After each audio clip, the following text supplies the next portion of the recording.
Hello, hey. Sarah Paige-Gruber here. I am excited.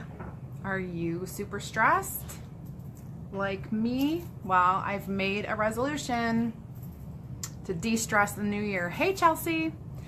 Today I am giving 3 tips to de-stress in the new year. If you live a stressful, hectic life, hey, Jessica. Hi, Sarah. You need to stick around, check out what I have to say. I'm going to give you some really important tips for de-stressing in the new year and living a healthier, happier, less stressful life. Okay, are you ready? Think I know anything about this? I do. I am one of the busiest, craziest, most hectic people that you will ever know. I have 4 children aged from 16 all the way down to 4 years old, a dog, a husband, a full-time job, a second job, and I do a lot. I volunteer. My tips always include alcohol. No, they may or may not. So it all depends on you. So I have 3 things. The first one, you're gonna be like, well, duh, is get more sleep. So before, let's say it was December and I started tracking my sleep. I was not feeling well. I was breaking down. I felt like I was going to have a major catastrophe in my life. And I had tracked my sleep, and for 3 weeks, my average sleep per night was 4.5 hours.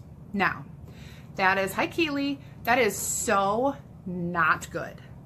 4.5 hours of sleep on average a night will mess you up. I mean, your body cannot do that.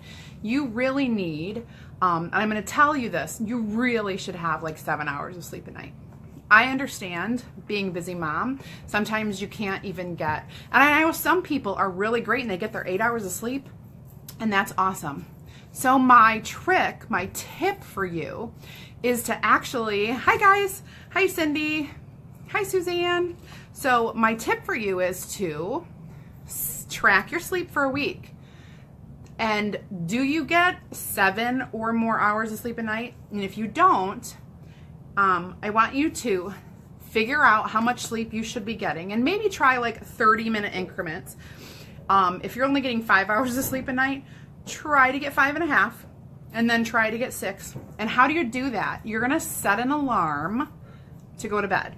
So we set alarms to wake up in the morning. I mean, we have to, especially if you're only getting 5 hours of sleep a night. But set an alarm. Hi, Dana. Set an alarm to wake or to go to sleep at night. Okay? If I have to wake up at 5:30 in the morning and I need 7 hours of sleep, I'm going to set an alarm. I need to be in bed by 10 o'clock, right? So that's a way to get more sleep. You really have to plan it, which leads me into tip 2 for de-stressing in the new year is to plan your activities and track them. That's not hard. You have a calendar on your phone.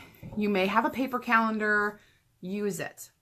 And write down all of your activities. Anything that you feel like you can forget, write it in your calendar. Put it in your phone. I was just looking for my phone. It's recording me right now. So you need to use your calendar. And if you forget to check your calendar, set the alerts because that will alert you. If you have a smartwatch, you can set alerts on your smartwatch. Hi, Annette. So using your calendar, right? It's funny how many people don't use their calendar. If I didn't use my calendar, I wouldn't function. Okay. I just want you to know that. Even with or without sleep, I have to check my calendar multiple times a day. And hey, Jim, I also set my alarms, my calendar alerts to remind me for things. If I need to quickly package something up in the morning, I need to set an alert for that or I will forget. If I need to set something out on my porch or mail something, I sometimes have to set alerts for those too.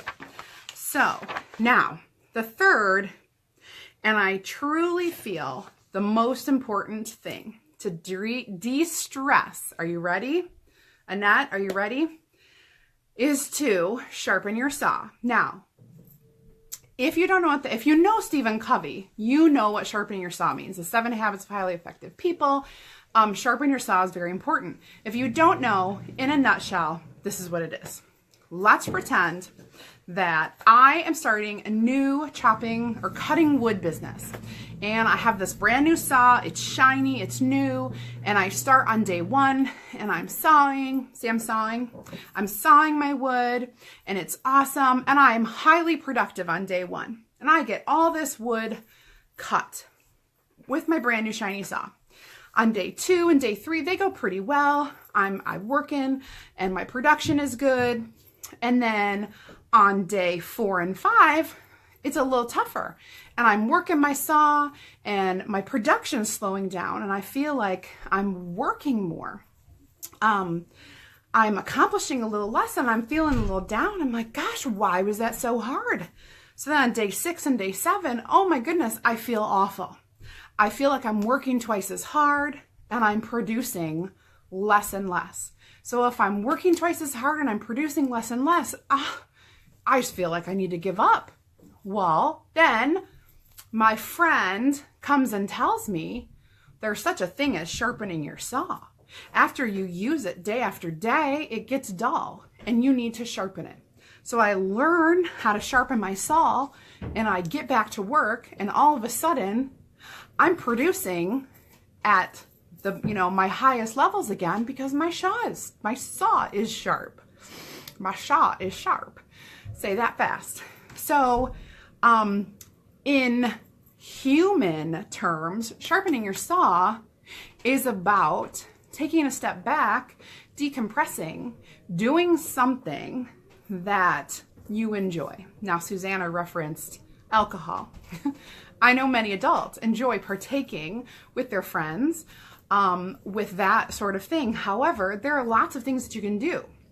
For example, if you have a hobby, you know that I like to, you do that hobby and you feel good. It's like therapy, right? It decompresses, it makes you happy, it fulfills you, and it brings you enjoyment. Something I love to do, I love getting together with my friends, and I love being creative, crafty, DIY projects. You can kind of see I do a lot of things that are creative, and that's how I sharpen my saw. So I really want you to get out there, plan your days, get your sleep, and remember to sharpen your saw. If you happen to be at all like me and find that getting together with people, being creative, or attending classes, whether it's paint or paper crafting or any other kind of creative things, I totally have a lot of things that could help you out, and feel free to send me a message and I will hook you up with the information. But I hope that you all have a wonderful new year with less stress and a little more time for yourself to sharpen your saw so that you can be the best person for your family, for your job, for yourself in the new year. Thanks, guys. See ya.